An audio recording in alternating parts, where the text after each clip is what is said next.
Remember this: God made you different, so don't mess that up by trying to be like everyone else. Think about it. There's no one with your mind, your spirit, your fire.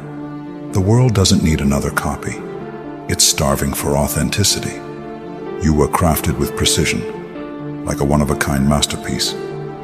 But too often, we dim our light to blend in, trading uniqueness for approval. The Stoics understood this. Marcus Aurelius said, "Be content with what you are. Your power lies in owning your truth. Stop apologizing for being different. It's your greatest strength. Stand tall. Speak boldly. Live unapologetically. The crowd? Let them judge. You? Keep shining, because the sun doesn't care who it blinds."